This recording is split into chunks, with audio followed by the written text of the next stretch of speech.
बिस्मिल्लाहिर्रहमानिर्रहीम। अस्सलाम वालेकुम नाज़रीन, मैं हूं महरीन सब्तैन, देख रहे हैं आप मेरा यूट्यूब चैनल। नाज़रीन, आज से 3 दिन पहले लसबेला में एक मुसाफिर कोच जो कि कोयटा से कराची की तरफ रवाना दवा थी, वहाँ एक बड़े खौफनाक हादसा पेश आया था। और ये बस जो है, ये कोच जो है, ये खाई में गिर गई थी और खाई में गिरने के बाद इसमें आग लग गई थी और इसके अंदर कोई 48 के करीब अफराद सवार थे जो झुलस गए थे। और बताया ये जा रहा था इनिशियली कि 7 अफराद, 2 तो इसमें से निकल कर बाहर आते हैं, बचने की कोशिश करते हैं, उसके बाद नहीं वो सर्वाइव कर पाते। और उसके बाद जो कुछ लोगों को अस्पताल ले जाया जा रहा था उनमें से भी एक जो है रास्ते में जाँ बहक हो जाता है। जो इनिशियल रिपोर्ट्स थी उस पर 41 के करीब जो है वो जाँ बहक हो गए थे और उसके बाद फिर 2 मज़ीद जाँ बहक हुए। तो ये खौफनाक वाक़या जब पेश आया, बहुत मीडिया के ऊपर रिपोर्ट हुआ और उसके बाद इसकी वीडियोज़ जो हैं वो भी बहुत वायरल हुई सोशल मीडिया के ऊपर। एक नौजवान है, उसकी ऑडियो जो है वो इस वक्त बहुत वायरल हो रही है। उसने आखिरी वक्त में क्या देखा था, इस बस के अंदर क्या मनाजिर थे, वो उसने अपने कज़न के साथ शेयर किए और किस बात का डर और खौफ वो महसूस कर रहा था जो उसने अपने कज़न के साथ शेयर किया। यही नहीं बल्कि एक ऐसा मुसाफिर जो ज़िंदा बचा है इस सफ़र में, उसकी आखिरी गुफ्तगू बस के ड्राइवर के साथ क्या हुई थी, बस के ड्राइवर ने क्या किया, वो एक जगह पर बस से उतर कर बाहर क्यों गया, वापस आकर उसने इस मुसाफिर के साथ क्या कहा और ये तमाम तर वाक़या जो है ये पेश किस तरह आया। जो एनी शाहिद जो उस वक्त इस बस के अंदर मौजूद था और आखिरी खौफनाक लम्हात का एनी शाहिद है, और जैसे ही बस को आग लगी उस वक्त वो खिड़की से बाहर जा गिरा और इसी तरह से वो बच गया अल्लाह की तरफ से। ये एक मुआवजा होता है, जिस शख्स ने बचना है और जिस शख्स की सांसें अभी लिखी हैं उसने बचना है। लेकिन ये जो अमवात हुई इंतहाई तकलीफ़ दे थी, बहुत सी फैमिलीज़ थी, लोगों ने अपने प्यारे खो दिए। बड़ा ही तकलीफ़ दे वाक़या, इसको आप अल्फाज में बयान नहीं कर सकते। क़यामत के मनाजिर थे उस वक्त जो लोगों ने देखे थे। वहाँ पर जिस तरह से कोच को आग लगी, जिस तरह से वो टकरा कर वो नीचे खाई में गिरी और उसके बाद चीखती चिल्लाती आवाज़ें जो हैं उस कोच के अंदर से आती रही। लोग बचाने की कोशिश तो कर रहे थे लेकिन उस भड़कती हुई आग में से लोगों को ज़िंदा बाहर बचाना जो है वो किसी मुश्किल से कम नहीं था। ये क़यामत से कम नहीं, ये नागहानी अमवात जो है। एक ही ख़ानदान के 3 अफराद जो हैं वो जिस तरह से गए, 3 बच्चे। कहते हैं कि जिस शख्स की ऑडियो जो है वायरल हुई है उसके फैमिली के एक मेंबर ने कहा कि हमें यूँ लगता है कि मेरे भाई को ख़तरा महसूस हुआ था, इसलिए उसने अपनी मौत से 4-5 घंटे पहले मुझे व्हाट्सएप पर एक पैगाम भेजा और ये दुआ की कि अल्लाह पाक हमें महफूज रखे। ऐसा क्या हुआ था कि उसने ये सब कुछ कहा, उसने क्या कहा, वो वीडियो वो ऑडियो जो है वो मैं भी आपको बताती हूँ।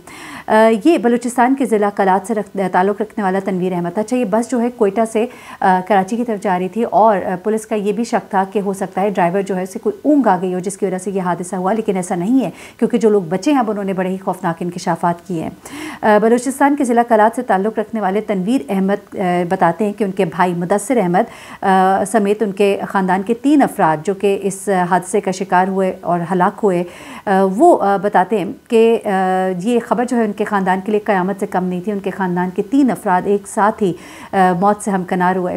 वो कहते हैं कि इस कोच में, अच्छा मैं आपको बताऊँ, इस कोच में ख़वातीन भी थी, छोटे बच्चे भी थे। तकरीबन 41 अफराद जो है इसमें अभी तक की जो इत्तलात हैं वो हलाक हो चुके हैं।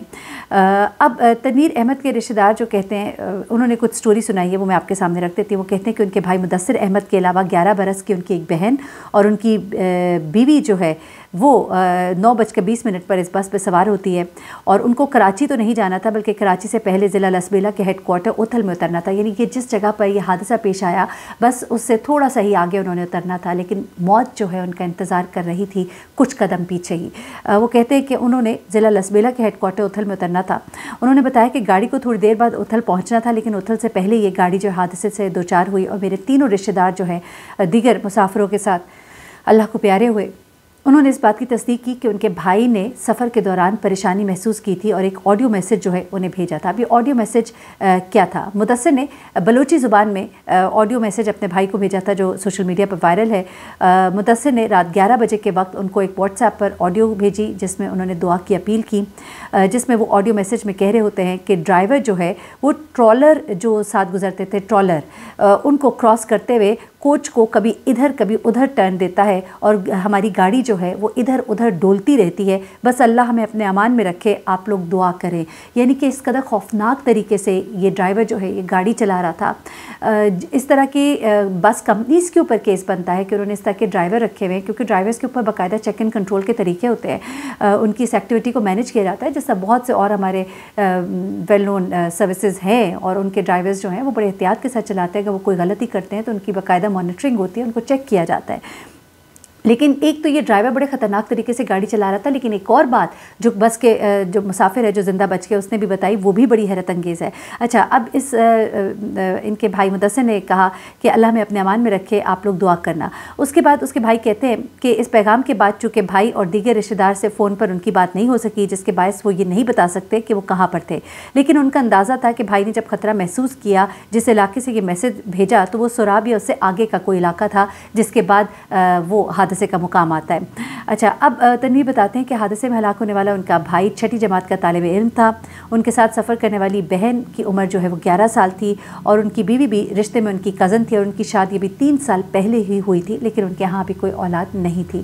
یعنی کہ ایک چھوٹا بھائی 14 سال کا، معصوم 11 سال کی بہن، اور ان کی بیوی جس سے شادی 3 سال پہلے ہی ہوئی تھی، یہ سب انہوں نے اس حادثے میں کھو دیے۔ وہ کہتے ہیں کہ چونکہ ان کی بیوی کے بھائی اوتھل میں رہائش پذیر تھے، اس لیے وہ کچھ وقت وہاں گزارنے کے لیے ان کے بھائی اور بہن کے ساتھ جا رہی تھی۔ انہوں نے کہا کہ ہمارے اندازے کے مطابق 5 بجے انہیں وہاں پہ پہنچنا تھا، لیکن وہ جب نہیں پہنچے تو کزن نے فون کر کے پوچھا، اچھا ان لوگ کو حادثے کے بارے میں ابھی پتہ نہیں لگا تھا۔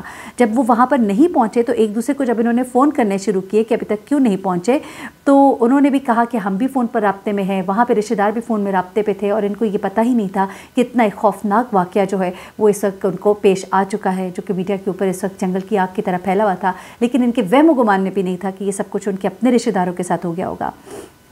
اچھا، ان کا کہنا تھا کہ چونکہ بچے کم عمر تھے اور خاندان کے لوگ ان سے بہت پیار کرتے تھے، یعنی کہ جو ان کے بھائی و بہن تھے سبھی بہت اداس ہے، قیامت سے کم نہیں ہے ایک گھڑی ان کے لیے۔ انہوں نے بتایا کہ اس شہرہ پر بہت سے حادثات ہوتے رہتے ہیں، لیکن اس کی روک تھام کے لیے آج تک کچھ نہیں کیا گیا۔ اب حادثے کے وقت جو اس وقت ایک شخص وہاں پہ موجود تھا، عینی شاہد، اس کے مدعیت میں یہ مقدمہ جو ہے یہ درج کیا گیا ہے۔ مسافر کوچ کو یہ جو حادثہ پیش آیا، اس کا مقدمہ جو ہے مالکان کے خلاف اور ڈرائیور کے خلاف درج کیا گیا ہے۔ FIR کی نقل کے مطابق مسافر کوچ کے 2 مالکان اور واقعے میں ہلاک ہونے والے بس کے ڈرائیور سید سلیم احمد کے خلاف، یعنی کہ وہ ہلاک تو ہو گیا لیکن اس کے خلاف مقدمہ درج کیا گیا ہے، کیونکہ پولیس کہتی ہے کہ حادثے میں زخمی ہونے والے سلیم احمد کے بیان کی روشنی میں یہ مقدمہ جو ہے یہ درج کیا گیا ہے، جن کا تعلق کوئٹہ شہر سے ہے۔ اچھا، اب یہاں پر FIR کے مطابق سلیم احمد نے علاقے کے DSP کے روبرو بتایا کہ ٹیکنیکل خرابی تھی گاڑی میں، گاڑی ہچکولے کھا رہی تھی، ڈرائیور کو وقفے سے بریک لگانی پڑتی تھی کیونکہ گاڑی اس کے قابو میں نہیں رہتی تھی۔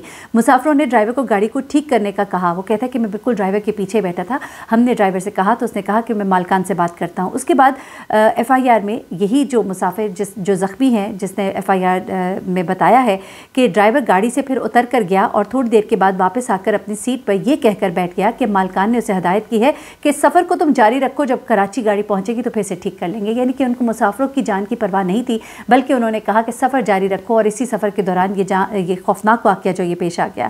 اب FIR کے مطابق خرابی کے باوجود گاڑی کو چلا کر ڈرائیور نے غفلت برتی، جس کے باعث یہ کوچ حادثے کا شکار ہوئی اور اس میں قیمتی جانیں جو ہیں وہ ضائع ہوئیں، اور یہ سب واقعہ جو ہے یہ پیش آیا۔ یہ مسافر کوچ میں تقریباً افراد جو سوار تھے ان کی تعداد کے بارے میں بتایا جاتا ہے کہ 48 کے قریب تعداد تھی۔ اب جو لوگ وہاں پر پہنچے تھے جب یہ حادثہ ہوا ہے تو وہ کیا بتاتے ہیں، وہ کہتے ہیں کہ بس میں خوفناک آگ لگی تھی، مسافر کوچ مکمل طور پر اس کی لپیٹ میں تھی۔ فائر بریگیڈ کے عملے نے جب آگ بجھائی تو کولنگ کے عمل کے بعد لاشوں کو نکالنے کا سلسلہ جب شروع کیا اور بس کے ملبے کو ہٹانے کے لیے کرین بھی منگائی، لیکن لاشوں کی شناخت بڑی مشکل تھی۔ صرف 2 لاشوں کی شناخت ہوئی جن کا تعلق کوئٹہ سے تھا اور انہیں کوئٹہ روانہ کر دیا، جبکہ 38 لاشوں کو کراچی منتقل کیا گیا۔ زخمیوں میں 2 بچے بھی شامل تھے۔ کوچ کمپنی نے جو فہرست بھیجی تھی اس میں مسافروں کی تعداد کم تھی، راستے سے مسافروں کو پک کیا گیا تھا۔ اچھا، حادثے میں مجموعی طور پر 41 افراد جو ہے وہ ہلاک ہو گئے اور 40 جو ہے جائے وقوع پر ہی ہلاک ہوئے۔ ایک زخمی نے کراچی منتقلی کے دوران راستے میں ہی دم توڑ دیا۔ 38 لاشیں بس کے اندر سے نکالی گئی اور 2 افراد ایسے تھے جو زخمی حالت میں بس سے باہر نکلنے میں کامیاب تو ہو گئے، لیکن جیسے ہی وہ باہر نکلے تو انہوں نے وہ ہلاک ہو گئے، اور 4 افراد جو زخمی تھے جنہیں جب کراچی منتقل کیا جا رہا تھا تو ان میں سے ایک شخص جو ہے وہ راستے میں ہی دم توڑ گیا۔ بہت ہی خوفناک واقعہ ہے یہ۔ ہماری بس کمپنیز ان کو پرمٹ اور ان کو اجازتیں تو دے دی جاتی ہیں، لیکن منتھلی بیسس پہ ان کے چیک اپس ہونے چاہیے ان کی جو گاڑیاں ہیں ان کو باقاعدہ طور پہ چیک ہونا چاہیے، ڈرائیورز کے اوپر چیک اینڈ کنٹرول ہونا چاہیے. ایک ایک جان بہت قیمتی ہے اور یہاں پہ تو اتنی جانیں جو ہیں ان کا ضیاع ہوا. اللہ تعالیٰ ان کے سب گھر والوں کو صبر دے اور سب لوگوں کو اس طرح کے حادثات سے محفوظ رکھے. اللہ تعالیٰ ہم سب پر کرم کرے. مجھے ان کو اجازت دیجیے گا، دعا میں یاد رکھیے گا. اللہ حافظ.